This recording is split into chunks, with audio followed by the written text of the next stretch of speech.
All right, our next session is Space Situational Awareness, and our first presenter is Lori Newman from NASA. Good afternoon. This is going to be a tag team presentation between myself and Dr. Matt Haydick. So the topic of our talk today is operational implementation of a PC uncertainty construct for conjunction assessment risk analysis. So PC computation has several sources of associated uncertainties to the inputs, and that includes the covariance uncertainty for both the primary and the secondary, and also the hard body radius. So today we're going to present a methodology for computing a range of PC values that takes into account those uncertainties and shows the results of testing over our operational data. So for anyone who doesn't know, conjunction assessment risk analysis involves the evaluation of collision risk between two conjuncting objects and mitigating that collision risk if necessary. So the probability of collision is the single parameter encapsulation of the risk, and it's computed from various inputs, including the missed distance at the time of closest approach, the state estimation error or covariance for both objects, represented by the cartoon ellipses here, and the hard body radius of both objects, which we'll talk about more later. So the standard PC calculation methods don't consider uncertainties in the inputs. There's no error statement about the results, no PDF available. So the nominal PC represents the risk, but it's really just a point estimate. So input uncertainties for the covariance includes like non-captured orbit determination uncertainties at the epoch time and also as you propagate the covariance. And then uncertainties in the hard body radius involve variation in the projected area of either the primary or secondary or both in the conjunction plane. So really, all of these uncertainties should be characterized and included in the calculation so that a range of PC values is available, not just the point estimate, and can feed to the risk analysis and make it more robust. So the probability uncertainty, sorry, I'm losing my train of thought here. There's a range of PC. Having a range of PC aligns with the theory as put forth by Kaplan, where you have a scenario that has a likelihood and a consequence, and by varying that scenario, you generate a whole curve. And then with the uncertainties that are applied, you get a whole family of curves. So you don't really know which of those curves may be the right one, or if there's some portion of the trade space that contains the right one. So really, to align with this kind of construct, instead of a single value of PC, you need the whole range of PCs. So back in February at the NAPA AIAA-AAS conference, my team presented a paper that outlined our technique for computing uncertainty in the PC calculation. And so we've developed prototype software that computes this PC uncertainty based on this methodology. And the idea for this briefing is to present kind of a brief overview of the methodology that was in those papers and then show results of testing that methodology against our operational database. So first we'll look at the covariance uncertainty. The realism of a covariance can be computed by comparing the actual state errors and then determining how well the covariance represents those errors. So the 18th Space Control Squadron at the JSPOC, they compute reference orbits for all objects, and they're the ones who provide our data. So there's an actual covariance that's available for each object. And then they have another utility that compares the propagated predicted solutions to these reference orbits at various propagation lengths. And it computes the position residuals and a combined covariance of the propagated and definitive orbits. So these can be used to compute a covariance realism factor at each propagation point. So this factor is given by the equation you see there towards the bottom, which is the Mahalanobis distance, or m squared. And that should give a mean value of 3 if the covariance is realistic. So for any calculation, you could compute a scale factor that would force that equation to go to 3. But normally you wouldn't expect all values of the covariance or all values of the calculation to equal the mean. So it wouldn't be a very representative distribution. So what we really want to do is compute an adjusted scale factor that's more realistic. So the set of Mahalanobis distance calculations results in a chi-squared distribution, and we should align each percentile of the m-squared calculation to the theoretical chi-squared distribution with 3 degrees of freedom. So this is an example, and you can see the theoretical curve in green and the empirical curve in blue, and then the red curve is the scale factor that would be required to make those two curves align. And if you use this technique, it avoids the need to use the PC max construct because now you have a historical sampling of the extremes and their likelihoods. So we implemented the prototype to test this methodology, and we used two spacecraft in our tests, Aqua and Aura. Those are near-circular sun-synchronous orbits at 705 kilometers. We used a data set that started on May 1st of 2015, which is when the JSPOC incorporated a software release, and it went up through the 30th of June when we cut off the data set to do this analysis. So slightly more than 9,000 conjunctions were examined during that analysis. So the idea behind it was to determine what the PDFs of PCs really look like, how they compare to the nominal values we use today, and how using a PDF would affect the risk assessment decisions that we make in the future. So Matt's going to talk about the testing data, but keep in mind as he goes through it that we've divided our conjunctions by color based on their severity. So green conjunctions have a PC of less than e to the minus 7, and those are considered not threatening. Red conjunctions are a high threat, and they're the ones that have PCs greater than 1 e to the minus 4. And yellow is anything that falls anywhere in between and could eventually become green or red. Okay, so the first thing we wanted to investigate, we're used to using a single value. Now we're going to look at a PDF. How big are these PDFs? Are they huge? Are they teeny? So what you see here in these CDF plots, here we're looking at the 5th to 95th percentile spread of the PDF. Over here we're just looking at the 50th to 95th percentile. And down here is the log 10 of the order of magnitude size of that. So here the spread is a 1/10 of an order of magnitude, here it's an order of magnitude, here it's 10 orders of magnitude, etc. So what you see is for the 5 to 95 spread, less than 1 order of magnitude 70% of the time, 50 to 95th percentile, less than 1 order of magnitude nearly all the time.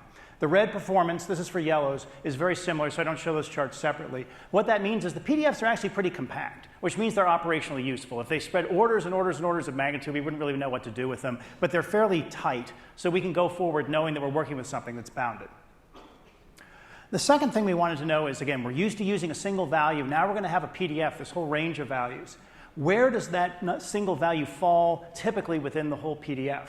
So we divided each PDF into these percentile bins that you see here. And what we were interested for in each of the 9,000 cases, we examined where did the nominal fall in which of those bins. Here you can see it fell in the bin that was between the 32nd percentile and the 50th percentile.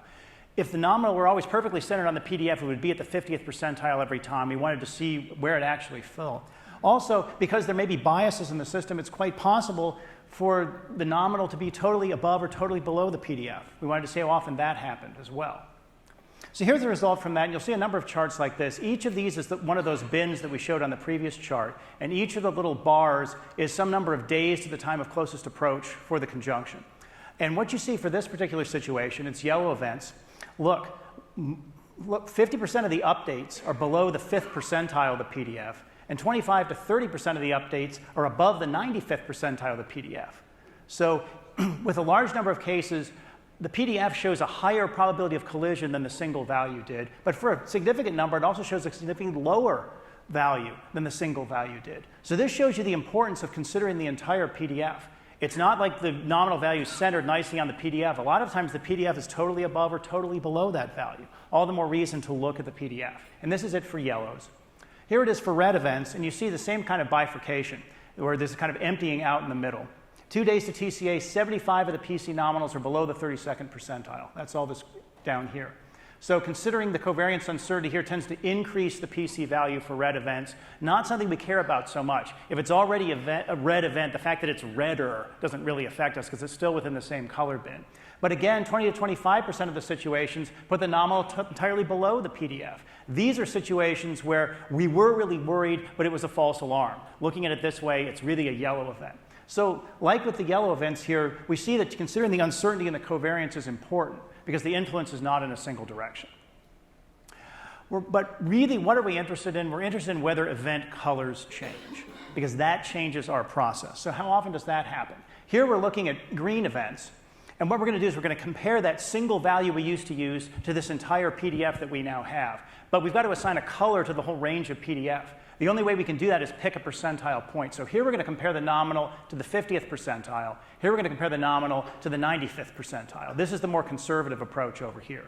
So against the 50th percentile, we see that a small number of events become yellow instead of green when we do it this way. If we take the more conservative approach, almost half of them become yellow. So when we consider covariance uncertainty, significantly more events are considered worthy of expanded monitoring, which is the situation we have with yellows. For events that begin as yellows, you can see that we get a fairly small number here, but not discountable. 15% or so become promoted to red. And if we take the conservative approach, some 25% of them become red. So they were just getting monitored before, but if we consider the PDF, now they're urgent and something we need to act on right away. So again, considering the uncertainty in the covariance pushes us to change the color of the event here for events that we were just simply monitoring. And for red events, if you're already red, like we said before, being redder doesn't really do much for you, but there is a fair amount of demotion to yellow. Here we see in the 10 to 15% range, when we consider the whole PDF, we're going to demote those to yellow. Because there's a lot of manpower associated with red events, this is a significant finding. So to summarize the uncertainty effects for the covariance, the PDFs are tight. There are many cases in which the PDF is entirely above or below the nominal, and that's significant. And many of these cases result in event color reassignment, which is also significant. So looking at the covariance uncertainty has a significant operational impact in how we process the events. So the second uncertainty source that we're going to look at is the hard body radius uncertainty. Hard body radius is the combined area of concern of the two objects in question for the event. So the size of the secondary is usually not very well known, so we use some conservative estimate for it. But in the past, we've computed hard body radius by putting a bounding sphere about each object and then putting a larger bounding sphere around both of them together. And as you can see, that's a very conservative approach because there's lots of white space where an object could pass through and not really cause any harm. So we wanted an approach that was less conservative. So we've tried an approach where we use a satellite CAD model, and we projected all possible rotations of the model into the conjunction plane and produced a PCF of corresponding PC values. So then we tested this new approach against the old approach and did it over the same time period as the data we used when looking at the covariance uncertainty, except this time we used two different spacecraft, the Hubble Space Telescope and the GRACE spacecraft. So over that time period, there were about 4,000 conjunctions analyzed, and Matt's going to talk about those results now.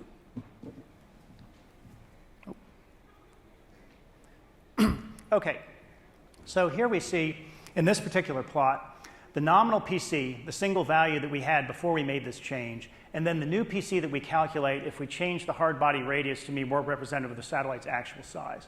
And you see two lines here. This one's for the Hubble Space Telescope. This one's for the GRACE spacecraft. The dark line is the 50th percentile, and the light line is the 95th percentile. And what you see here is, we get about an order of magnitude offset, decrease in the P of C when we use the methodology for the Hubble Space Telescope, and about 3 orders of magnitude when we use the situation for GRACE. So if we had a 1e to the minus 4 P of C, we'd now have a 1e to the minus 7. We'd go from red all the way to green. What this chart shows is that it's just that initial change to this approach that produces most of the differentiation. The actual value in the range of the PDF isn't much of a contributor because these two lines are so close together. So really, it's just using a better value for the projected area alone rather than considering all the variations as the satellite tumbles around. It gives a bunch of projected areas, shows the most difference with the P of C effects of HBR calculation.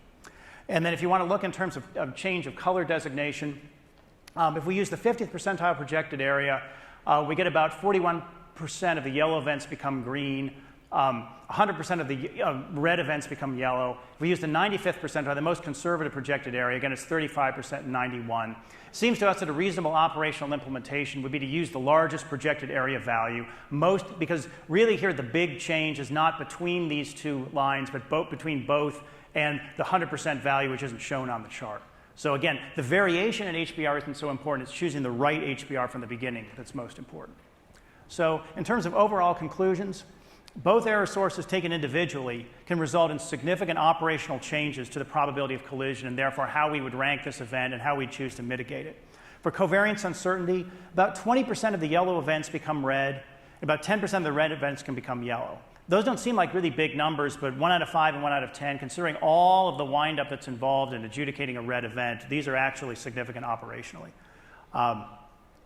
And what I would say is the ability to downgrade events. Well, what's the big deal? Okay, we were worried about it before, now we're not so worried about it. That's a false alarm. How much do we care about false alarms? Well, we care about them because it's a bad thing to have anyway, but especially in the context of the S-band fence. If we increase the number of conjunctions by a factor of 2 or 3 or 5 or even 10, depending on what happens when we actually turn on that sensor, then we're going to have a problem to solve. So anything we can do to reduce the number of false alarms is going to help with that expected increase.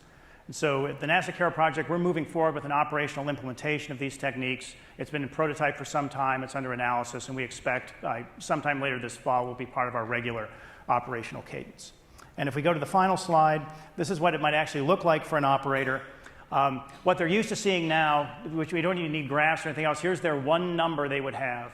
And what we see here is for this particular satellite, if we consider the uncertainty in the covariance, we've already brought the probability of collision down by about half an order of magnitude. This is a 5th to 95th percentile little chart. If we consider adjustment to the HBR for the real projected area, we get the variation here, and the total probability of collision that considers both of these changes is shown by the blue line here. So what you see is here's a situation where typically we would be executing a maneuver. Now we're down in the area where we almost never would execute a maneuver. So we were able to take a situation that was very dangerous by looking at the errors in the process, adjudicate it to one where we can essentially not have to take any action and therefore avoid the additional risk that a maneuver would pose. So we'll leave that chart up, and we're happy to take any questions you may have.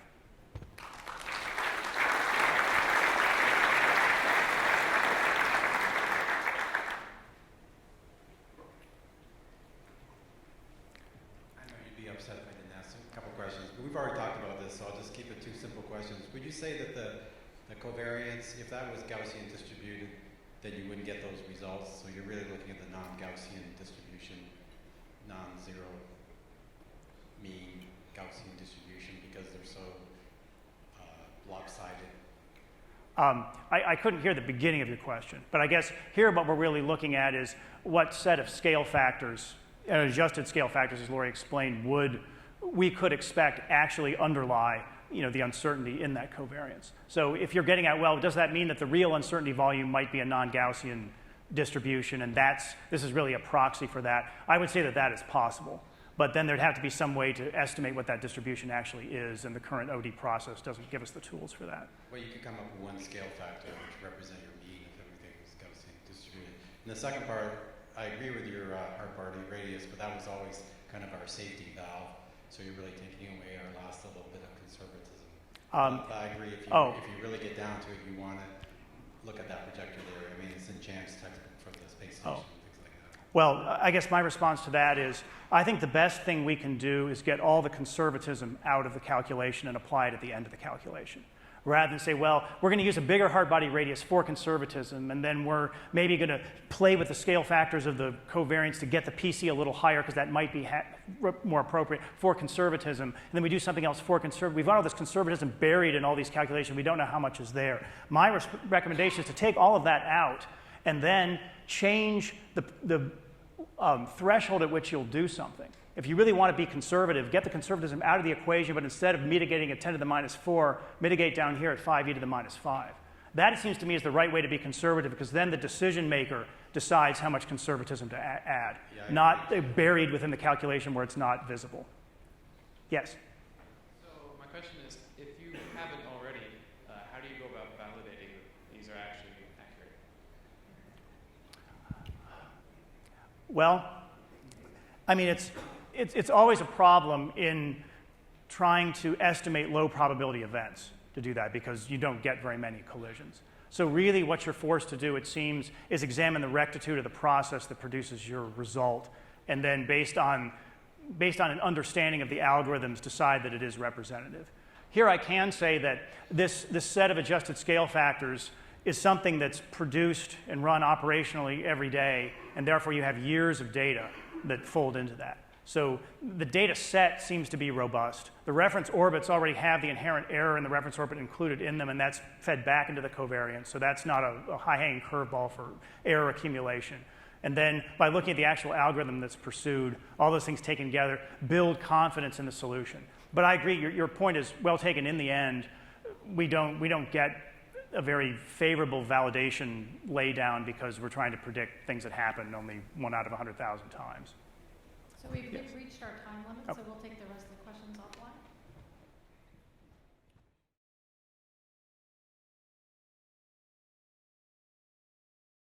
Okay, thanks so much for having me, for allowing me to speak at this, my very first AMOS conference. I'm very happy to be here and talk to you about some of the work we're doing at the University of Arizona. So let me start by thanking, move that down a little bit, there you go, thanking my colleagues from UA, David Gaylor, Vishnu Reddy, Roberto Farufo, and Mariba Jal, who are co-authors on this talk.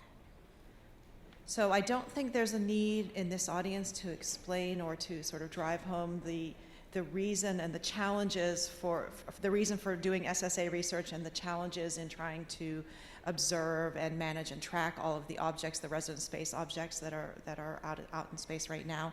But what might be less obvious to folks here are the challenges that we face in dealing with the data about those objects.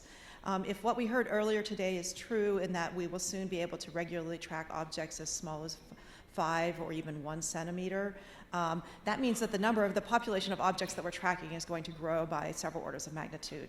And that means that the data about that population of objects is going to grow by several orders of magnitude even beyond that.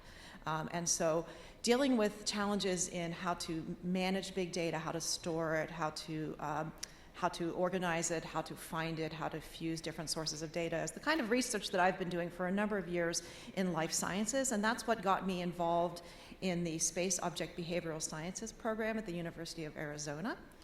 So this was a little slide to sort of, introduce some of the reasons why we're doing SOB, but again, all these things have been said this morning already. I think that the Reverend gave a very eloquent description of our daily reliance on satellites for things like our cell phones, GPS, et cetera.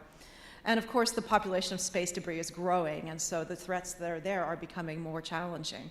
So in order to try to do the research that's necessary to overcome the challenges that are arising, the Space Object Behavioral Sciences, or SOBS as we like to call it, has the mission which is to solve problems requiring rigorous and comprehensive capabilities in assessing, quantifying, and predicting the behavior of objects in space.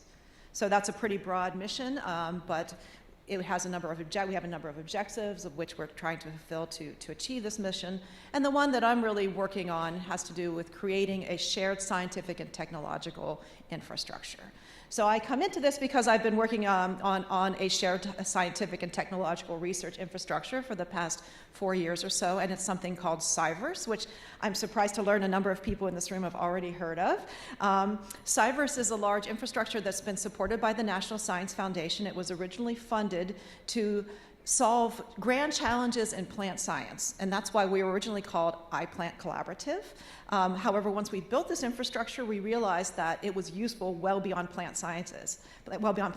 So we broadened our scope and we changed our name, and now we're called Cyverse, and we have a sort of vaguely astronomical looking picture on our website, so we can appeal to more people. But even with the name change, I want to point out something that's really important about the original name. It was called iPlant Collaborative, and that collaborative part is a key aspect of what we do. It's really through collaborations with scientists, with the rest of the research community, that we're able to build the infrastructure that serves so many different scientists.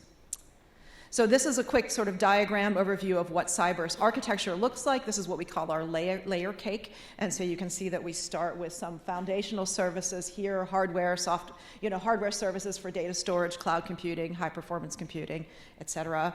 And then there are a layer of low-level services, which were not built by Cyverse. These are services that are out there in the community. And what we've been able to do is sort of take all of those different low-level services and tie them together in a way that really just makes everything work nicely together.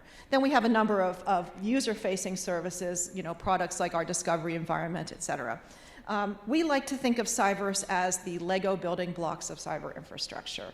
And that is because we have all these pieces. We've built a few models of things that are useful to a lot of different scientists, but if they're not what's useful to you and you need to do something different, you can take the blocks, rearrange them, and build them. Build whatever you like. You can even build complex systems like this one, which is apparently on display in NASA. what are we doing at SOBS with these building blocks? How are we going to address some of the challenges in SSA using these different cyber infrastructure components? So we are building what we call an ontology, what at least I call an ontology-based data management system, and that's going to be used for data fusion. So just to give you a quick overview of how that system works, we start out with raw data that's being collected in any number of ways. Then some processing happens to that data, and you end up with a bunch of processed data that's stored somewhere. Then that processed data is combined with knowledge from, or semantics from ontologies, and formatted and, as it were, fused into a SOBS knowledge base. Then that knowledge base is queried to generate knowledge, right? So you have a figure of merit, it might guide you into decision making, et cetera. And then that output data can, of course, feed back into the knowledge base to inform future decisions. And it can also be used to guide the gathering of new raw data. So let me walk through this a little bit more step by step. So as a first use case, what we're doing is assessing a question from the Interagency Space Debris Coordination Committee, IADC. And I would like to say that if we had been using an ontology-based data management system when we wrote our abstract, our reasoner would have found an error and told us that it has nothing to do with the UN. So my title, which is in the program, which says UN IADC, is wrong. It's corrected on the paper.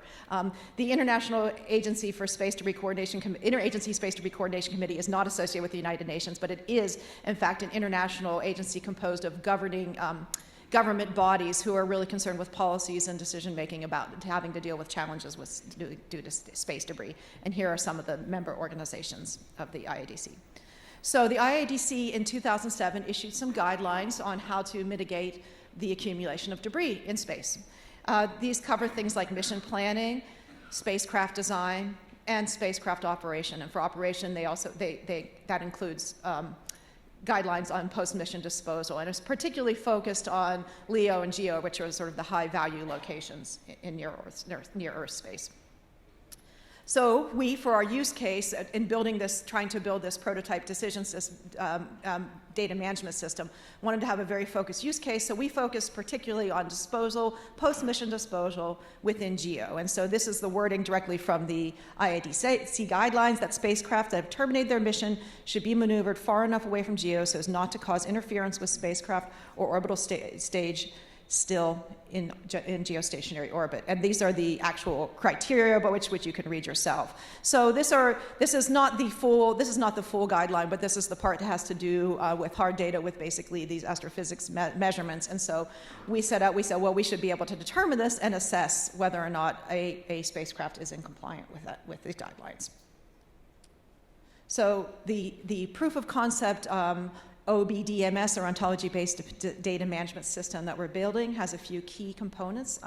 Those include an ontology-based data model, a workflow manager, domain ontologies for classification and reasoning, including a space object behavior ontology, and some probabilistic assessments. And I'm going to go through each of these in a little bit more detail. So the data model that we're using, it's really an extremely simple data model, but it was designed to guide the collection of data to really support the collection of provenance metadata for decision making at the end. And like I said, extremely simple. The idea is that there are processes that happen, and those processes have material entities or data as input, and they also generate material entities or data as output. So how does that work in an actual, let me just say that this is a model that's actually been developed as part of a project in which we are using it with large distributed biological data sets. I'm doing this work in collaboration with my colleagues Maria Esteva and Matt Hanlon at Texas Advanced Computing Center, and you can have a look at our sort of prototype web portal that we're building there. So we have shown that this data model, this very, very simple data model, can be used to track provenance for a number of different types of research projects. So here's how it might work as a very simple SSA project. You have your, So you've got your space object, you do an observation on it, you have this observing process that outputs some raw data, gets processed, and then you have some processed data as an output. So why is that actually useful? Because each of these entities in this model actually has metadata associated with it, right? So these are just some examples, but there's information that you need to know about that space object. You need to know about the observing process, about the raw data, et cetera. And rather than waiting until you're ready to publish the final data set and then going back and trying to find all that information to associate with it, this way, this system allows you to enter that metadata or supporting data as you're collecting, as you're actually doing the processes, and it gets tracked through the data model so that in the end, when you're ready to publish your data, you end up with a processed data set. I think I just blinded somebody, sorry. You end up with a processed data set that has a full set of provenance metadata already associated with it. And because one of the processing steps includes formatting and annotating to ontology terms, you also end up with a data set that is basically already annotated to ontology and ready to be ingested into the knowledge base or to a graph data store. So here's how this is working for our initial use case for the IIDC guidelines. I apologize, this is probably a little small, so it might be hard to see some of the words, but they're not that crucial. So we have our initial observation where someone looks at a space object, gathers some data about it. That could happen in a number of different ways. It could be actual sensor data, or it could be like a news report, et cetera. So for those kinds of soft data sources, which includes things like news reports, we are using a number of different processing data sets like natural language processing or machine learning, et cetera. For the sensor data, we have a workflow that takes the raw data in. Here, the sensor inputs get converted using the EPIC software, which generates your astrometry and photometry data, and then each of those get processed by these other algorithms to generate the orbital, attitude, and maneuver data that we need to assess the state of that space object. And at the same time as we're collecting this data, of course, or in conjunction with, or in parallel with this, we're also working on an ontology or a set of ontologies to help standardize this data. So each of these steps in this workflow is being, as the analysis is being done, metadata is being added in the form of ontology annotations that allow us to understand what's going on with the data. So let me take a break and switch over to stop the workflow for a second and talk about the ontologies that we're using. So it's not our goal to build one giant massive ontology that will be definitive and cover everything about space objects. This field of space object behavioral science is broad and includes a lot of different domains. So we recognize that we're likely to need a number of different sub-ontologies within that. So of course it includes space objects, which is not just the objects itself, but information about the operators and the regulators, et cetera. It also includes, we need to know things about the space environment. That includes space weather, but also other space objects that are interacting with the object of interest. So thus you see the overlap between the space objects and the space environment. Of course, astrodynamic data is also really important, so we need to capture information about the different models or analyses that are used. And so all of those together go up to lead us to this field of space object behavior. And so we are working on for our particular use case, we will, over the course of time, be building a number of different ontologies to support this. But for our particular use case, we're building a domain, an application ontology that we call SOBA, or the Space Object Behavior Ontology. It's an application ontology in the sense that it's being built specifically to support our use case of assessing these IADC guideline compliance. It has a number of different subjects within it, including, of course, because this is a behavior ontology, a class for processes, which are behaviors. And we're defining these behaviors. They're very important for understanding that. So we have something like activity determination process, which is defined as a process that has as output some data item that's about an activity state. And so you can see there's a number of different steps in there. I forgot to put the link on this slide, but this is being developed in a very open way. We have a GitHub repository. If you look at the paper that will be published, it is or will be published soon for the conference proceedings, there's a link to our GitHub repository, which has an issue tracker, so you can file requests for new terms, make suggestions, comments, et cetera there, and track progress as we move forward. So another key component of this ontology of the SOBA for this particular use case is the generation of Bayesian networks. So ontologies are very good. They're not very good, at dealing with probabilistic statements. In OWL, the language, the web ontology language, something either is or is not a member of a class. So you either have to say it's this or it's not that.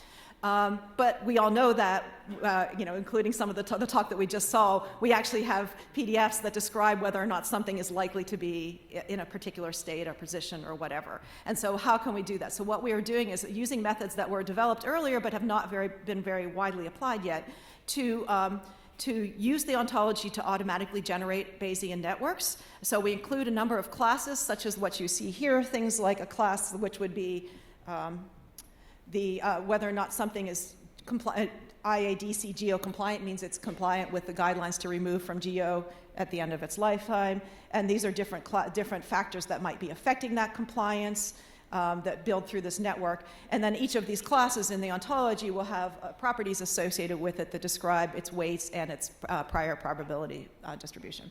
So this is going to be actually, my colleague David Gaylor will be presenting a paper on this tomorrow afternoon. It's this and a few other things in a little bit more detail, so I'm just sort of glossing over it in this presentation. But happy to answer questions about it. So that's what we're doing with the ontologies. So let's go back then to the workflow where we left off. If you remember, we had gotten as far as gathering all of this data, nicely formatted and marked up with metadata. Then through a number of scripts that we have, you can then take that data, take the pre-formatted data and ingest it, or what we call triplify it, which means turn it into a set of RDF triples, if that's something you're familiar with, but it basically converts it from a tabular form into a form that can be used in a graph database. And then it's ingested into the SOBS database, the knowledge base here. Then that database can be used through query processes, so you can generate queries. And one example would be a query that would generate a data set which would be used to generate the Bayesian network.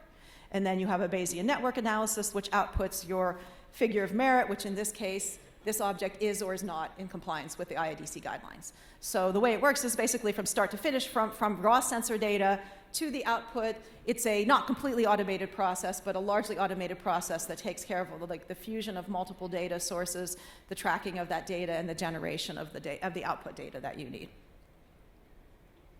So, just in summary, I've just shown you how that we're going to be building this ontology-based data management system, and some of the benefits of that include the ability to fuse data from multiple sources, something which at this point is generally a very labor-intensive process. We're trying to make that as automated as possible using ontologies. We're going to be generating a SOBS knowledge base, which will be public and open so that anybody can access that data, because this is really a community effort. And we are combining both semantic and probabilistic reasoning. This is not something that's done very often, but it's something that's actually really important for space situational awareness. And essentially what we're building is a space object decision support system, or SODS, again, which is an open resource and available for anyone in the SSA community to use. And so with that, I will end by acknowledging the University of Arizona SOBS team. I actually just listed here the people who really kind of directly contributed to this paper. I want to, in addition to my co-authors, I'd like to call out Nirav Merchant, who is my colleague at Cyverse and really our technical guru, and Brian Tenek, who is the person who actually makes things happen at SOBS at UA. There are also a number of we have many more colleagues involved in this program. Some of them are here: Michael Hart, Allison Ford, there's a couple, Eric Pierce, and Austin Yamada, I believe, are the other UA folks who are here, so please seek them out and talk to them about SOBS if you would like. I'd like to thank AFRL and Applied Defense Solutions for providing the software that we're using for the hard data analyses, National Science Foundation, who supports me through Cyverse, and of course the SOBS community, who took part in a great workshop that we held last March, I believe it was, in early March, to sort of get the ball rolling on this project, especially Robert Rivetto, who provided some nice comments on our wiki page on how to sort of start addressing this IADC problem. And if you're interested in becoming part of that SOBS community, this is our wiki page. Again, this link is also in the paper, so you can get it there. And we will be having a second workshop on space object behavior ontologies in March of next year is the tentative date. So keep your ears open. And with that, I'm happy to take any questions.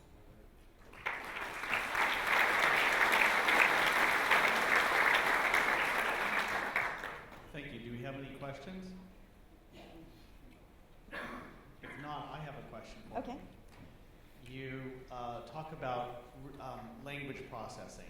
So I want to know if you have a subscription to Space News, and if you're processing that language to see what the output is. I am not the person doing the NLP, but I'm almost certain that that Space News is one of their sources. Yes, they have compiled a nice list of sources that would basically that look for mentions of particular satellites and other events and try to extract knowledge from that. They're also looking at using things like Twitter, social media, as a source, because people will post, hey, did you see this satellite? Do that. So there are a number of different gray literature or soft sources that we're using. Excellent. Thank you. Thanks.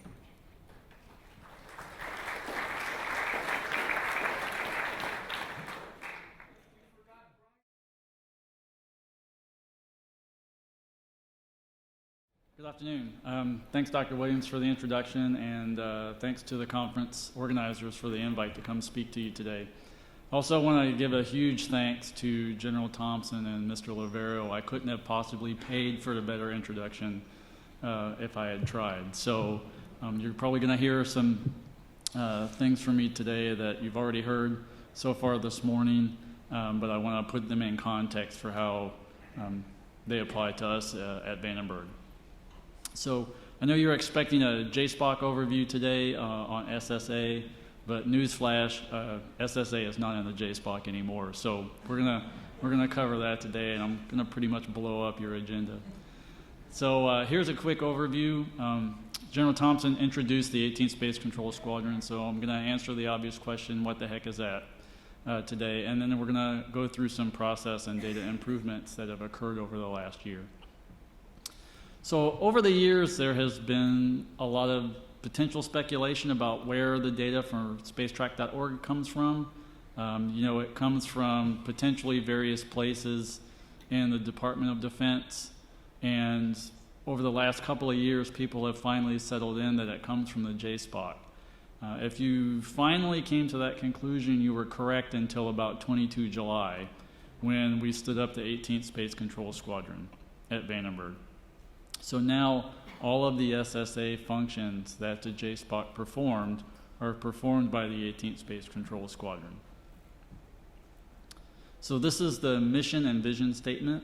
What I really want to get across to you today is this is our contribution to the realization of the space enterprise vision that General Thompson spoke of this morning.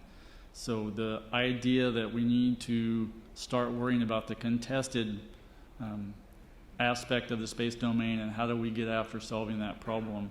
Part of that was to take this space situational awareness mission out of the JSPOC so that the JSPOC can focus on providing space effects to the warfighter in theater.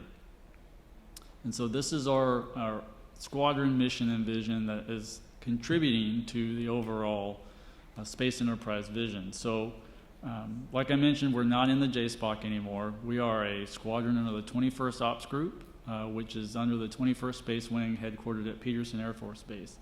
So that's pushing SSA down to the tactical level, where we can work with the other squadrons in the 21st Ops Group who man all of the radar sites and the optical sites that we get the data from. So it really, at the tactical level, allows us to start generating some synergy towards all of the sensor tasking and how do we more efficiently put together the foundational SSA picture that we need to support the battle management command and control that was discussed this morning by General Thompson. So what does the 18th Space Control Squadron consist of? We took what was formerly known as the Space Surveillance Division from the JSPOC, and that's combined with some of the positions from the Combat Operations Cell, the SSA Ops Cell from the JSPOC, and those two populations are combined to form the 18th Space Control Squadron. So our mission set is pretty standard and not changing. It's the catalog maintenance, it's the production and transmission of conjunction assessment notifications, human spaceflight support to the ISS. We are executing the SSA sharing program on behalf of JFCC Space and US Stratcom, and event processing, so launches, breakups, and reentries. So it allows us to essentially wrap our arms around the SSA mission in one unit under one commander and give us a more efficient way to handle that, as opposed to two different sections of the JSPOC doing it with two different division chiefs both answering to the same commander. It gives us also the ability to turn the JSPOC loose to focus on theater support, which is also getting towards General Thompson's space enterprise vision that he mentioned this morning. So this is a pictorial representation of the current space surveillance network. I wanted to demonstrate this, that we have some new sensors coming on. I believe General Thompson mentioned them this morning, the space fence and the C-band, which is in Australia now, and the Space Surveillance Telescope, which is going to be coming to Australia soon. Switching gears a little bit, now I want to start talking about what we do for the owner-operators. And the point of this chart is to illustrate that we support missions from cradle to grave. So it starts before launch, owners coming to us and letting us know the information about their satellite, through launch, early orbit, on orbit during the life of the satellite, and then end-of-life disposal, whether that's to a graveyard orbit in GEO or disposal via forced deorbit and reentries. So we pretty much cover the scope of a satellite's lifetime from the 18th, and that also includes anomaly support. So emergency ODRs, the orbital data requests when the satellite has an emergency, we definitely support those as well. So for our conjunction assessment screenings, and you've heard a lot about all the different messages that we send out, this is the schedule that we were on before. So I'm going to shift a little bit now to start talking about some of the process improvements that we've had. Now, instead of a limited number of screens, we've expanded the screening schedule out, and we actually do screening near-Earth objects for our high-accuracy catalog 3 times a day, and that corresponds to the schedule for the daily updates of our dynamic drag models. So those are updated every 8 hours, so we've moved to a every 8-hour screening for near-Earth objects. You'll notice that our GEO, or deep space, is also only still done once a day, but we've divided the GEO belt, and we do half of the GEO belt during one shift and half during a different shift, and that corresponds to when the observations come in for those satellites based on where they are in the world and where the telescopes are to be able to get the observations on them. And then we have made some changes to our ephemeris formats. We can accept 5 different formats now as opposed to just 1, so that gives the owner-operator a lot more flexibility as to how to transmit the data to us.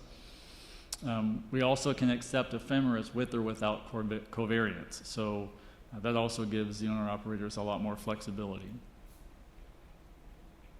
So for the conjunction assessment messages, so there's 2 types of messages, and I just want to set some foundational knowledge here.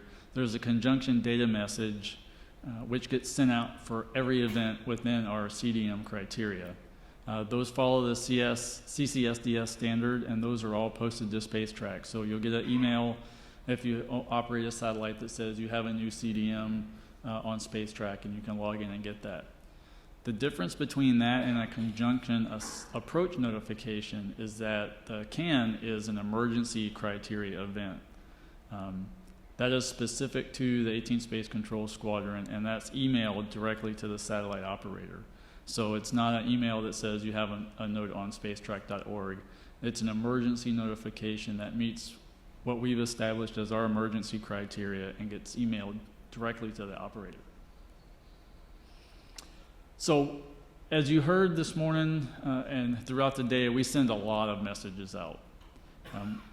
This is a look over the last several years of the number of emergency reportable events that have happened.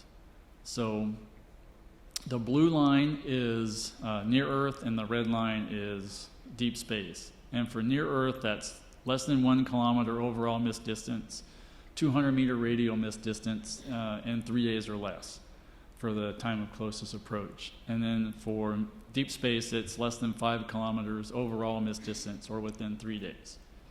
And so as you heard, we send a lot of these messages out. And so we started to look at what do we do to better use the data that we have to potentially reduce the number of false positives that Mr. Lavero highlighted this morning.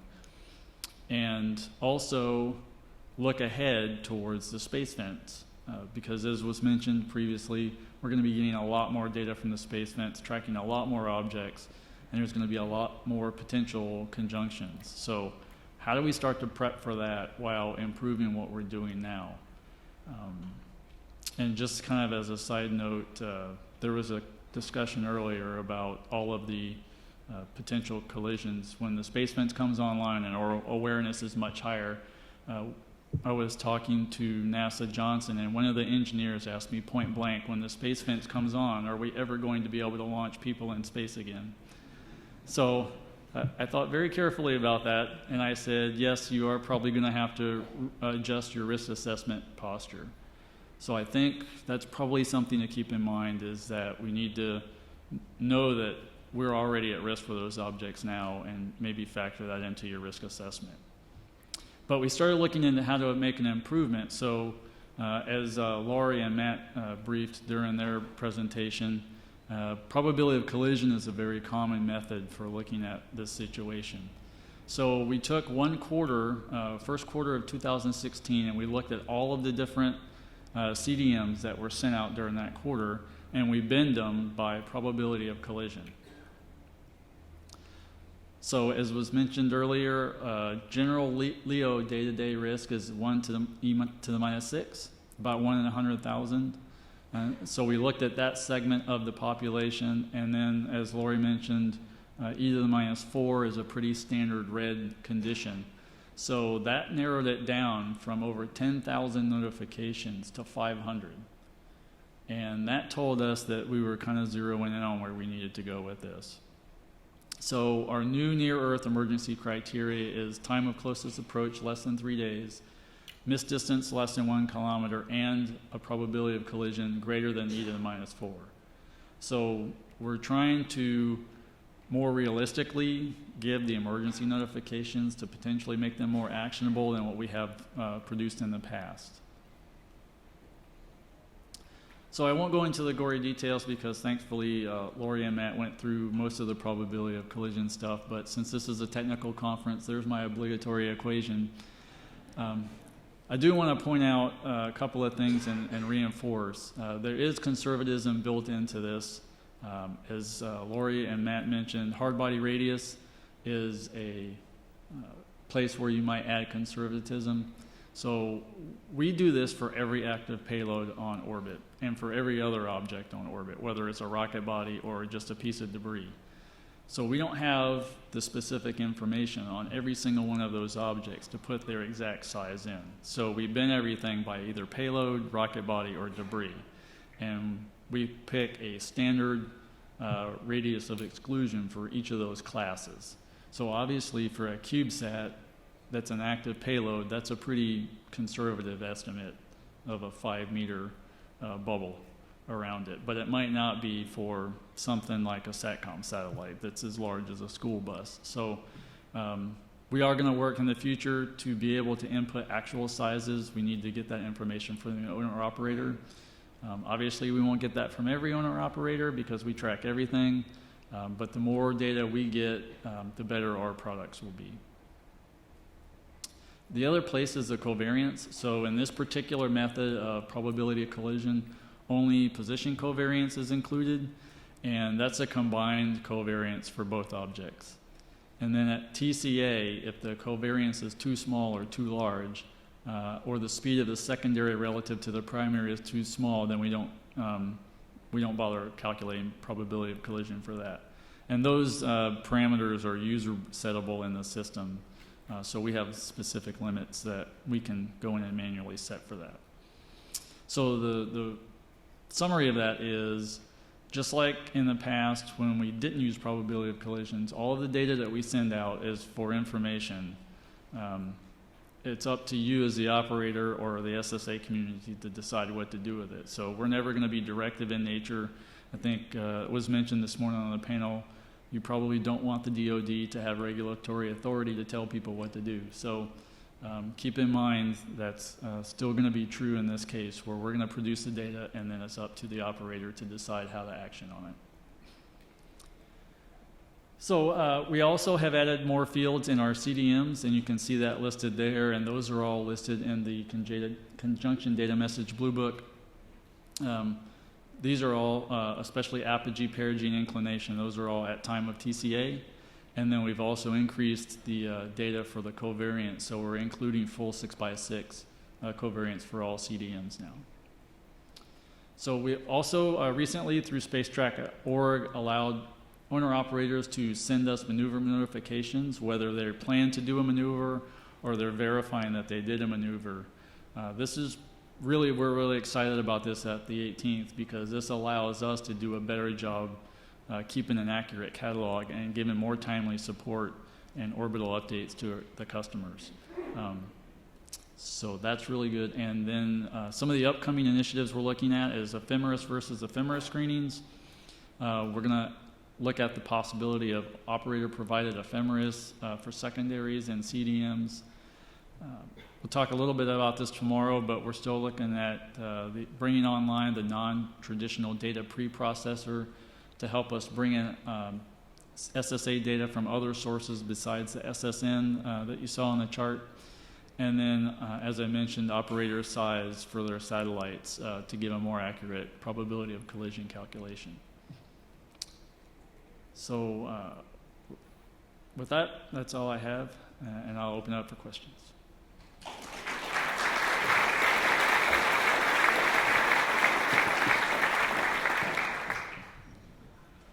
was just curious, provided operators let you know when they're going to maneuver, what kind of time lags are involved between when you get that information and when it's reflected in the CDMs?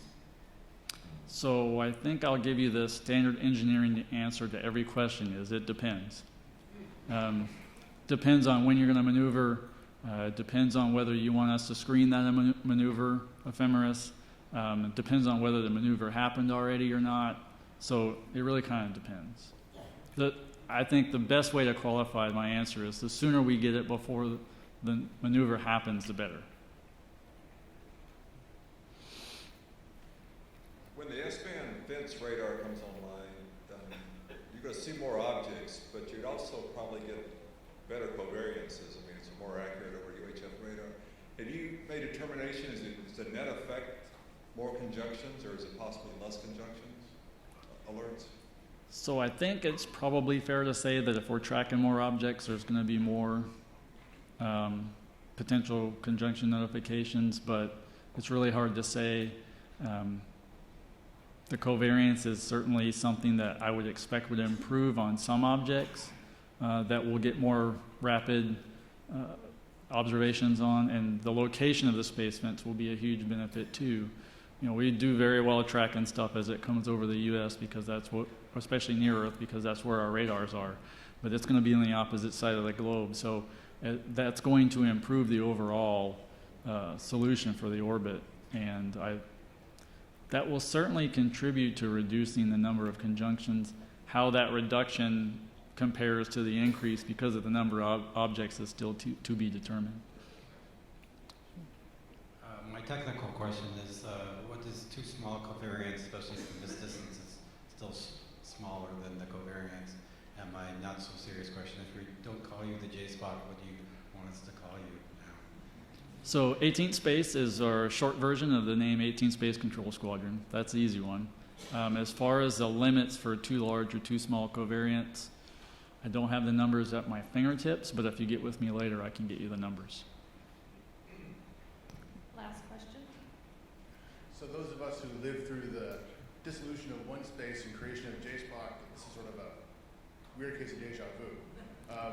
My question is, what's the relationship with you guys and JMS? Okay. So is that becoming the 18th Space Control Squadron mission system, or what's the deal? So I'll address the first thing. Remember, deja vu is a glitch in the matrix, so don't forget that. The next thing is we will be a customer of the JSPOC mission system. The current plan right now is the increment 2 that was mentioned earlier is scheduled to be, when it's fully fielded, the replacement for SPADOC. And many of you that were in one space back in the mountain remember that. I think it came online when I was in elementary school, so it's needing to be replaced. So that's the plan, is for that to replace SPADOC, and we'll be a customer of that. We're providing inputs as the operator to its operational evaluation, and when it comes online, we'll transition to that. Thank you.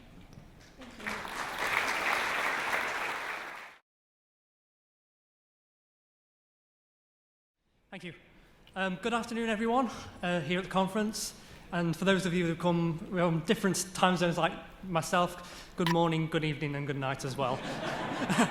I think I'm in the unenviable position of being the longest time from lunch to the next coffee break. I have a little prop. This is from the international reception the other evening, so if any of you are starting to flag, I'll be using this at points throughout my presentation. Just to go back one. So first of all, before I go into the main brief, I'd like to acknowledge Lockie Scott from DRD Canada. Lockie is just over there. He was really instrumental in putting this paper together, and really appreciate all his support. Also, having a co-author, it means I can share the blame as well as the kudos as well. So thank you, Lockie. Okay, just going on to the structure of my brief today, I'm going to provide a little bit of context of why I'm here and why we're interested in space situational awareness in the UK. A little bit of background on the SSA experiment we did with the Skynet 5 satellite last year. I'll go on to a little bit more detail about how we defined the experiment, who was actually involved, what we did, some of the timelines, and then going on to initial results.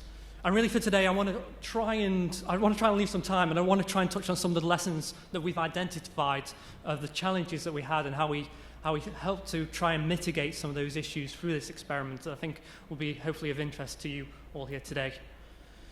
So SSA, to reiterate what people have already said, we already know a lot of this, but I just wanted to put a little bit of a spin on this of why the UK in particular is of interest. So myself, I'm from DSTL, we're part of the UK Ministry of Defence, and actually space device services and assets are critical for everything that we do really in the modern world, both in the wider government but also for the military. A lot of those assets aren't owned by the UK, but the services provided are of critical importance to forces, UK forces that are deployed outside and around the world.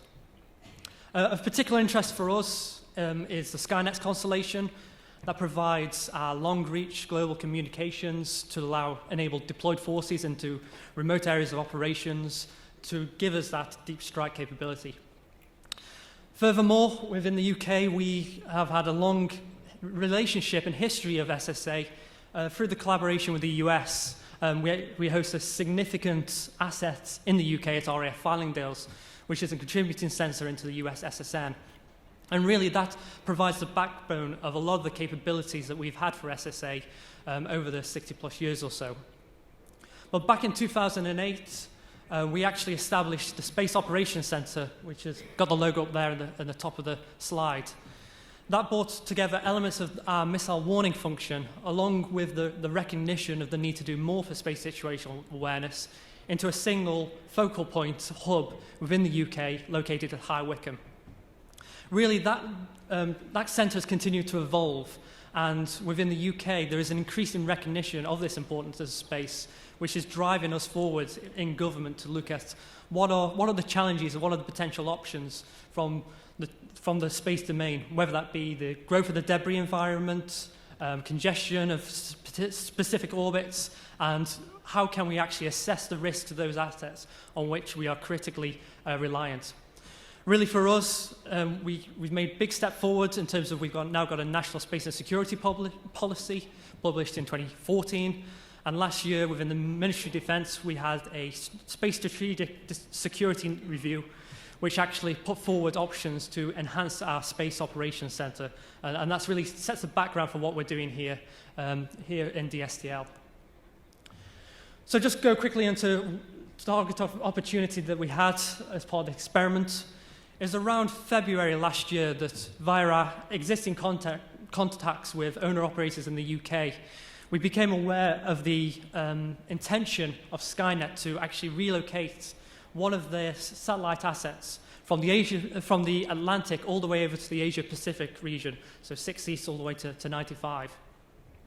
For us, we recognise that this is quite a rare opportunity to observe a manoeuvre of such significant nature. And in particular, I think one of the key things, it's a known event as well, so we could actually have foresight and have planning of this event. And really, we wanted to use this as a vehicle to understand what are some of the issues when we try to use the SSA assets we've got to try and maintain custody over the course of this event. A single schematic here, just to show you and orientate you on what actually happened. If I can get the laser pointer. So we started around here over the Atlantic.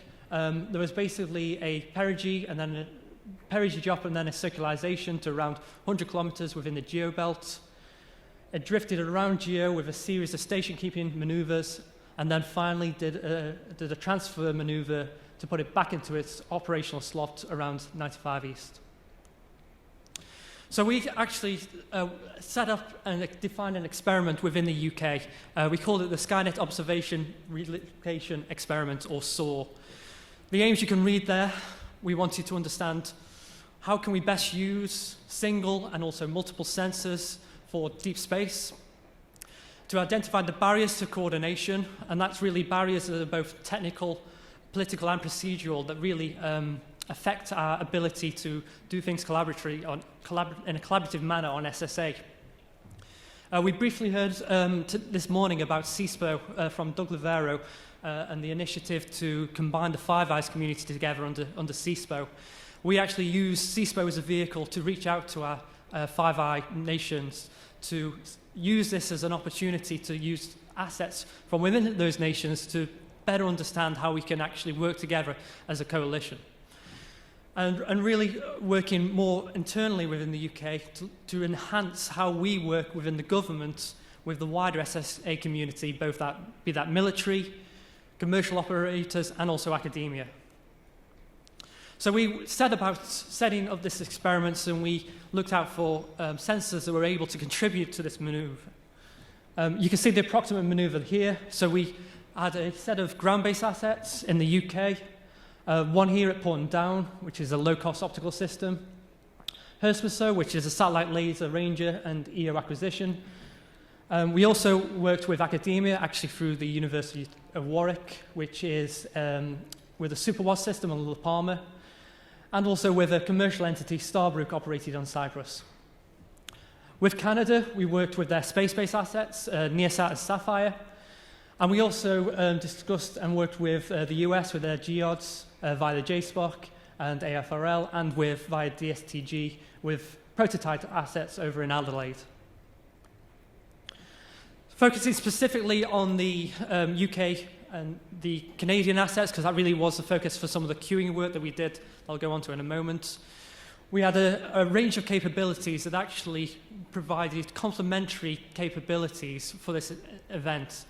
So within the UK, we had a series of ground-based assets that were really designed to provide a wide area survey of the geobelt, as well as some photometric characterization capabilities. Within the UK, within DSTL, we've been developing some astrodynamics tool sets, which takes that data, produces orbits, propagates them forwards, and can actually queue sensors externally. And we also acted as the experiment lead, given our link with Airbus. With Canada, with the Neosat and Sapphire, they were very much more focused at providing improved, enhanced observations of the geobelt via those assets in LEO, so actually had enhanced sensitivity. They also facilitated links to the Canadian Operations Centre to task Sapphire, and have been very instrumental in the analysis of the observation data post-event. Looking more towards how we worked with the Aussies and the US, actually the contribution and those assets further around the 95 East location were quite crucial in working out what is the nature of the environment around that geoslot. I think this is one of the key lessons we learned talking with the owner-operators. they really understood how they were flying their satellites and how people actually, how they fly and their kind of rules of the road within that domain. Moving all the way around to 95 East prevented some specific challenges because they didn't have those existing relationships with the owner-operators in that area. So this is quite important just to understand how they actually work within that region.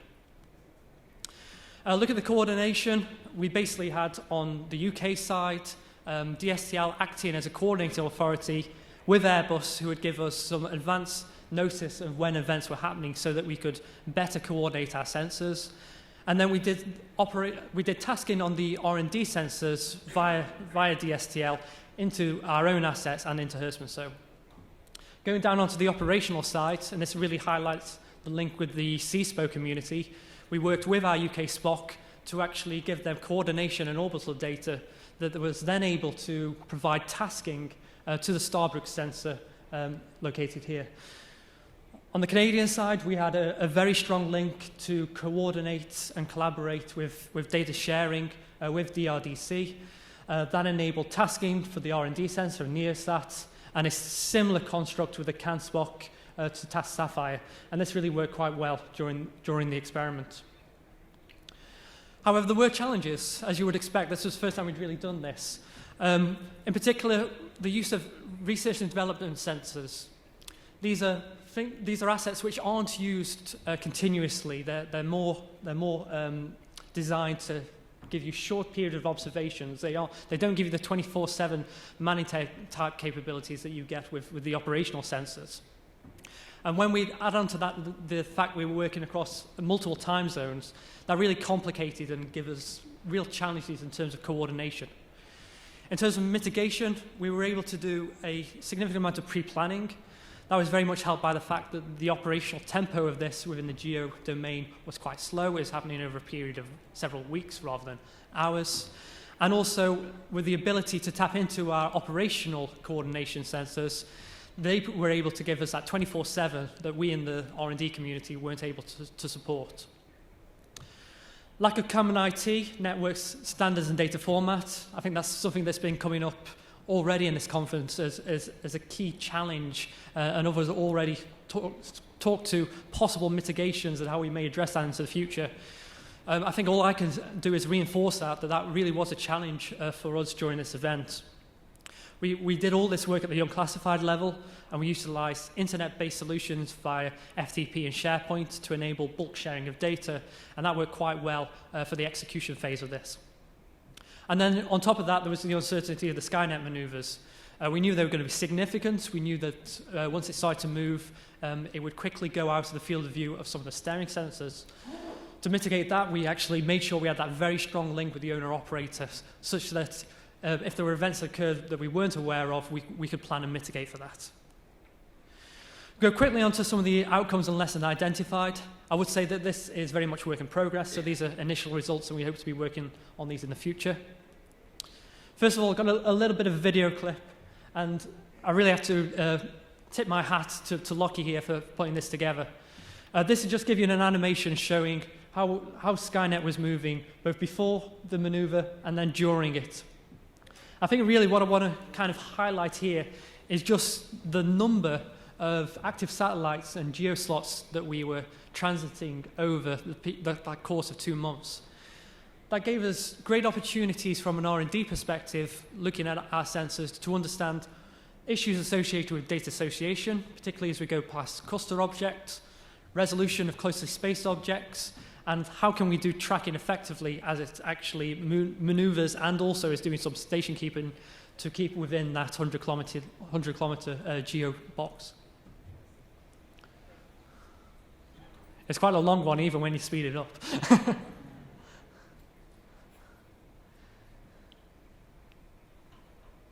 I'll forward on to the next one. Just one, because I'm running out of time. One thing I really want to bring out, and one of the key achievements we had on this was the first time we'd worked and did some ground to space-based queuing with those assets. So in the middle of July, we actually took data from the Starbrook sensor located on Cyprus. That was provided to us at DSTL. We processed the data, we produced an orbit using some in-house tools known as the UK Mission Planner. And we were actually able to provide a queue to DRDC, which was uploaded onto the Neosat, and circled here is a successful collection of Skynet via the satellite. Of course, the good thing about putting a picture with black and white dots is it could be anything, but you're just going to have to trust me that it actually is what we plan to do. Well, that was the first time we did that. So that, and I think with the operational community, that was a real highlight from the experiment. Some comments. I've already touched a little bit on this. The operational tempo did allow us for a high degree of pre-planning, certainly in contrast to some of the earlier work we'd done in the LEO environment, trying to coordinate data. We can see that there are some similarities, but there are also some differences we need to consider. Due to the way that the systems work, we found that there was a lead time to actually schedule between those ground-based and the space-based assets to take in all the scheduling constraints that exist on those systems. That was quite important when it came to actually planning and scheduling how we were going to do our observation to make sure we accounted for that and could actually mitigate that during the event. And really, I think this is one of the big highlights, was that we saw that space-based systems and ground-based systems really work well together, actually. And I think we've touched on this already. No one sensor, no one modality can do everything. With the ground-based systems, they were able to give us very wide field of view, very fast and rigorous observation of the geobelt that meant once we'd had the very significant maneuvers, we could actually re-establish track on Skynet 5. Whereas the space-based systems were very good to actually mitigate the weather and the observation constraints of the ground-based systems and maintain custody during those smaller station-keeping maneuvers. So all in all, this works as well as a good prototype architecture. Just going into a little bit of the initial analysis. As I say, this is really early work. We've looked at comparisons of single sensors. So this is starbase data compared to two-line elements relative to the satellite ephemerides. And we can see even with a single sensor, we're getting orbit estimations over about a 5-day period, less than 4 kilometers. Once we start to add other data, so this is now bringing in the Sapphire and Neosat, we can get this areas down to less than 1 kilometer. One of the key things to bring out with this, although we were only working with a single object, we have actually managed to maintain custody on Skynet 5 with this tracking filter over the entire period, so for several months, albeit with significant increase in residual errors during those significant periods and when we lose coverage from the sensors. But still, I think quite encouraging results for what we can do with those combined assets. So the conclusions, inherent value in practical SSA experimentation. We also have a poster on that topic here at AMOS today, so I encourage you to come and talk to us a little bit more about what we've learned on the series experiments to date so far. Skynet 5 was a great one because it was really a rare opportunity for us in GEO. We demonstrated the ability that we can do things really for a constrained event, and we can use this as a vehicle to identify, expose those technical and procedural challenges and then start to mitigate them. We exploited the CSPO construct and expedited both operational and R&D assets to explore what we can do collaboratively in the Five Eyes. And then we found where sensors be mutually supporting and really worked against the strengths of those assets for this event. Follow-on work, as I say, we are looking to further analyze both single sensors and multiple data sources. One thing I'd like to highlight on the second bullet, we are engaging with academia. Within the UK, we've established an astrodynamics community of interest to bring together those niche capabilities. And because now we have some unclassified data sets that are releasable, we can actually work with academia to help us out. We can't do everything within our individual labs. We want to make best use of capability wherever it resides. And we're also engaging with the operational community to inform them on all these issues and considerations for future systems. And that was all I had for today. I welcome any questions. Thank you.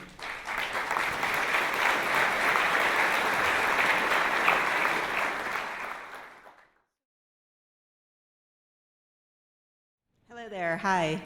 I'm Charlotte Shabarek, and I'm the Director of Advanced Analytics at Aptima.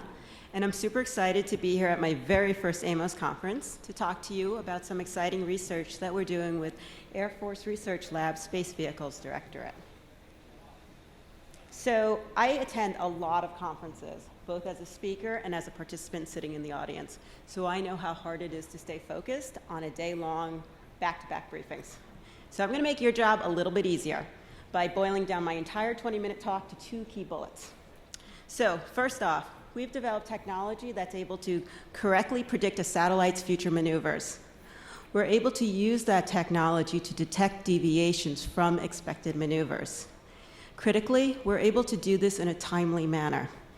And as such, and I feel kind of daunted saying this in front of this team here, we believe that this technology has the ability to fundamentally change SSA by reducing the time to detection of unanticipated dynamic events.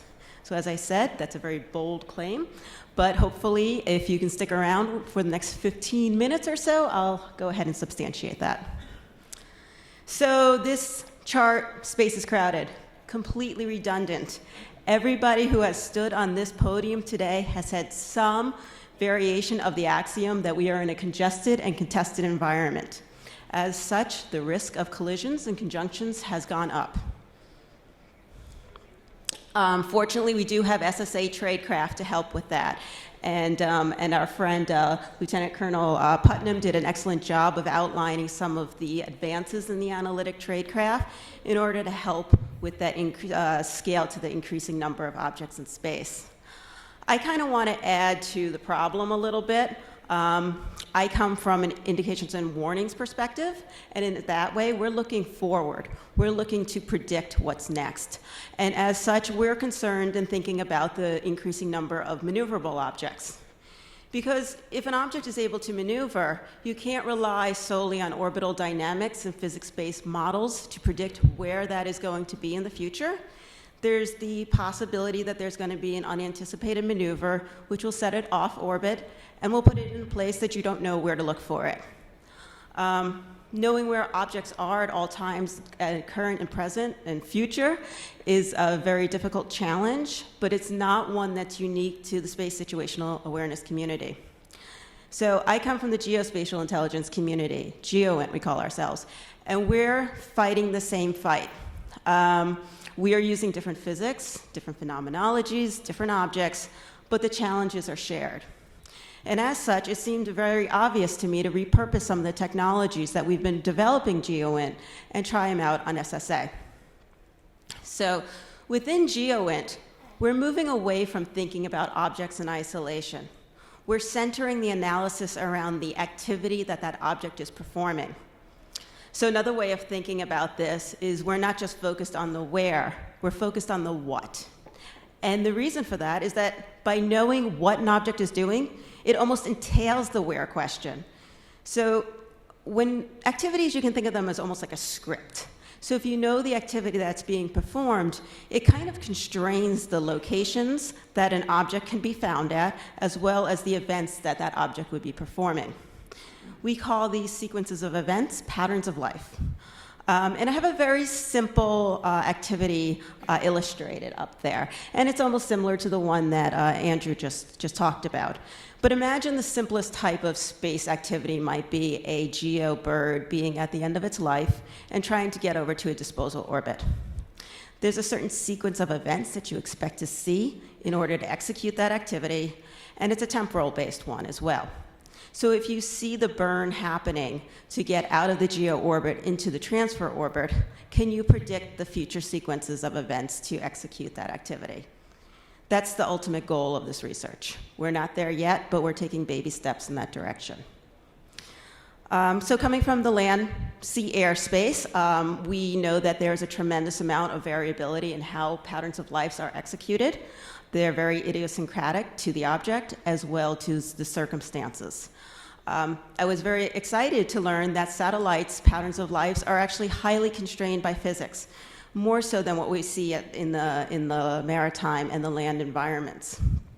I think one of the best examples of this is station keeping maneuvers, in which there are these repeatable and predictable maneuvers occurring for a satellite, maybe even a class of satellites, a time of year, as well as a location.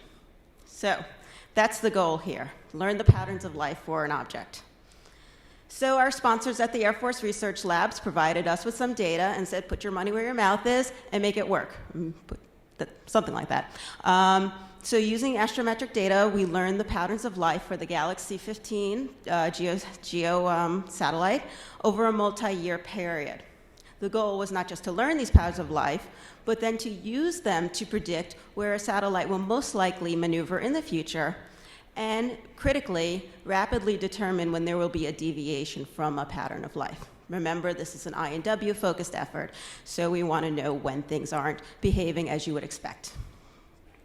I illustrated what a pattern of life could look like for a satellite, and what we're looking at here in this graph is the time between maneuvers in the data set.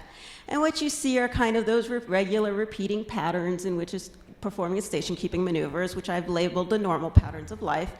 And then you see these deviations, these spikes where more time than average passes between maneuvers. And you also see other ones where there's less time than expected that passes between maneuvers. Now, it's really important to note for this data set, the deviations, we're not making an assessment as to whether something is not performing in the way it should. We're just saying that this is kind of the outliers, and so we're detecting the outliers. It's critical because we do not want the machine to make the decision. We're rolling up this information and passing it to the operator because this should be the human making a decision as to what's anomalous and not. So we used a machine learning approach. And I have to say, I really thought it was great this morning when the Reverend mentioned deep learning. So the guy who can't figure out how to use the GPS on his phone knows what machine learning is. And I think that really shows the advancement of this mathematical models into kind of permeating popular culture. So I'm going to summarize what machine learning is in 2 key bullets. First of all, machine learning basically just finds patterns in data. Very simple. It's much more complicated than that, but that's all we need to know for this talk. The other thing, number 2, is that there are many different forms of machine learning. And no single algorithm seems to do well on all different tasks. So it's very common that if you're going to take a machine learning approach, to use multiple models. And in that way, you're able to maximize the mathematical strengths. So that's what we did. We took both an unsupervised machine learning and a supervised machine learning approach here. So unsupervised machine learning means that you don't actually know what you're looking for. The data is not labeled. There's no notion of an ephemeris or some sort of ground truth. And you don't need to know what the maneuver patterns look like. The algorithm basically slices and dices the data and finds those patterns for you. It's not magic, it's math. And the drawback with this is that it will learn bias in the data. So for anyone who has spent more than 2 minutes working with space data knows that there's a tremendous amount of errors and bias in the data. So that's the one drawback. So we complemented our unsupervised machine learning approach, which we call the interval similarity model, with a very widely, very well understood supervised machine learning method called the support vector machine. So the problem with supervised machine learning for the space domain is that it expects that there's an ephemeris. It expects that you know what you're looking for in terms of patterns. And that's generally not realistic for most of the data that we work with. However, for this test data set, we did have that ability. We did have ephemeris data. So we did leverage it for here. The strength of supervised approaches is that they tend to be more accurate. Oops, I hit the wrong button. All right, so we take as input into this multiple model approach maneuver and orbit state history. We fuse and normalize the results, and what would we create is a probabilistic distribution function that a maneuver is going to occur at a given point in time. So I'm going to present the results in 2 ways.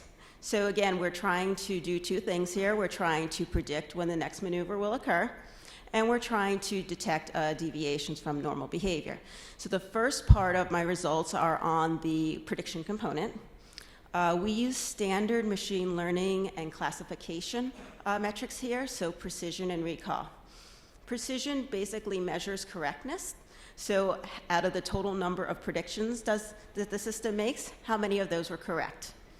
We did need to kind of add another dimension to this because we were trying to give ourselves credit for getting predictions within an acceptable time frame. So that's what the x-axis shows here, is the delta between, in hours between a true maneuver and the predicted maneuver. And what we found is that 22% of our predictions were accurate within 1 hour of a true maneuver. That number goes up to 42% within 24 hours, and if you put it out to a 3-day window, it goes up to 70%. So we checked with our subject matter experts as to how well these numbers were.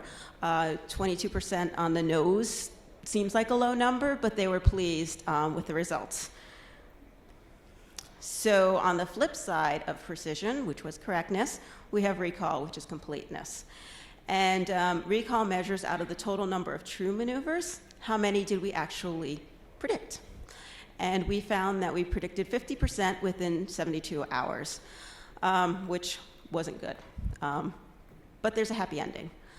So our subject matter experts told us the recall was too low. We needed to fix it.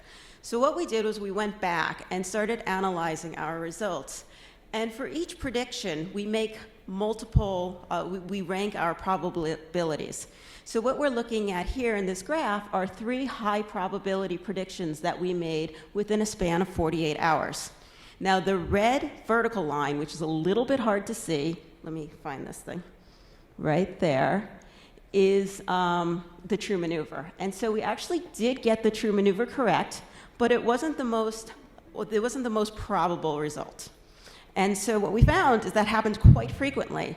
And so we adjusted our threshold. And so instead of returning just the most probable result, we returned the 3 most probable results. And the numbers shot up. So now we were correctly returning 25% of true maneuvers within an hour of the predicted and the true time. And if you threw that window out to 24 hours, it went up to 47%. And for a 3-day window, it went up to almost 80%. So that's good, but if you were paying attention, you'll know that the flip side of recall is precision. So now we're returning more results, and not all those results are correct. So in order to get the recall number up, we hit the precision number. But what we did was we discovered we could leverage the probabilistic nature of this approach in order to boost recall without decimating precision. So here's what we did. We looked at the data, and what we found is there's this confidence scores that are kind of built into our approach. And so what you see on the bottom there is a very confident prediction that was correct, and you can see that the highest probability just was so much higher than the second most probable result. And as a result, we found that on average, a confident prediction was 4.5 times higher for the first probability than the second probability. And then we saw the flip side, and this was what was ruining our recall results, was that there were times when the system was confused, and so it was just guessing between these 3 peaks. So what we can do is we can return only the top most probable result when the system's confident about its results, and then return the top 3 results when the system is less confident. And so what you're doing there is you're boosting recall, maybe not all the way up to the results I had on the last chart, without completely decimating precision.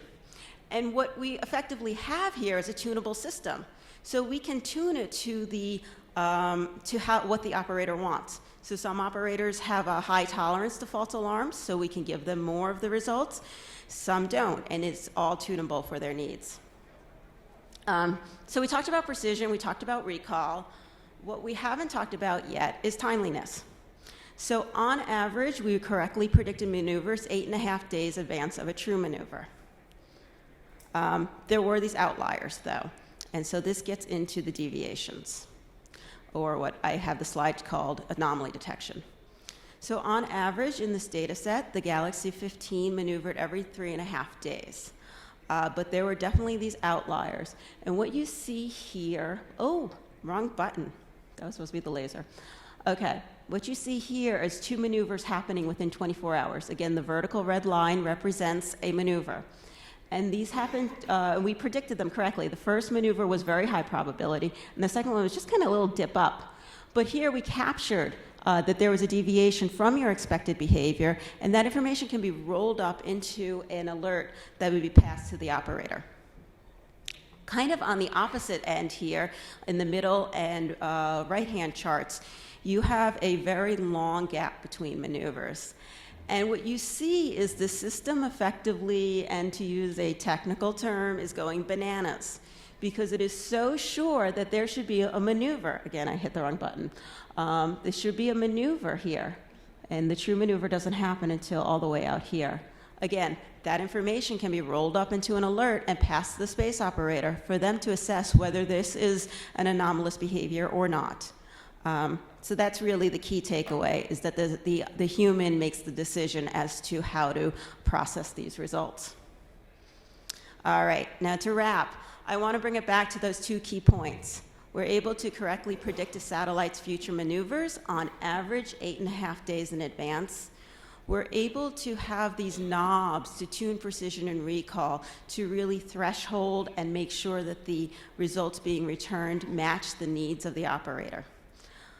We're also able to detect deviations from expected maneuvers up to 10 days in advance. That's obviously our best score there, but we're able to do it. And the operator can be alerted in a very timely manner as to these deviations from expected behavior.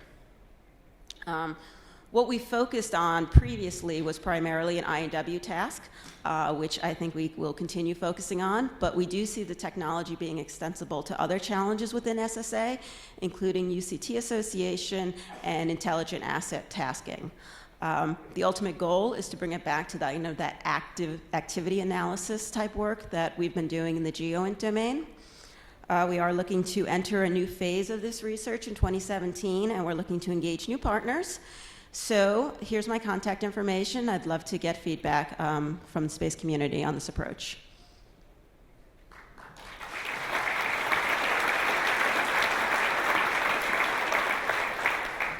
Also, before we do the question, I'm sorry.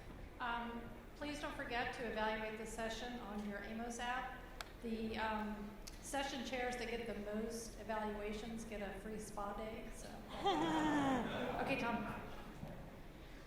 Your ability to precisely predict, it seems like it would be tied to how often you're collecting your astrometric data, the temporal resolution.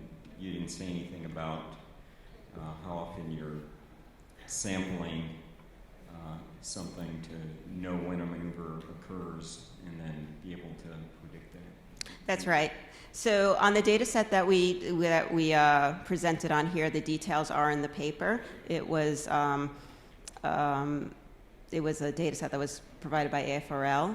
We are doing additional validation on a data set that's much noisier as well. That's going to, and we anticipate it to be more challenging because there'll be less regular sampling.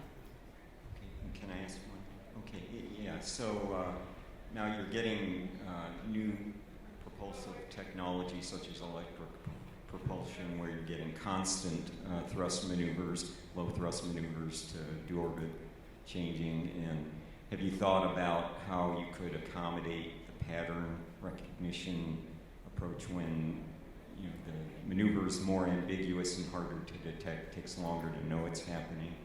It's not a discrete. Yeah, and I think that really capitalizes on the machine learning approach because it works in feature space. So you're able to tune and tailor the features to those that you have available in your data set as well as those that you see exhibited by the object. Thank you. Let's thank all of our speakers again.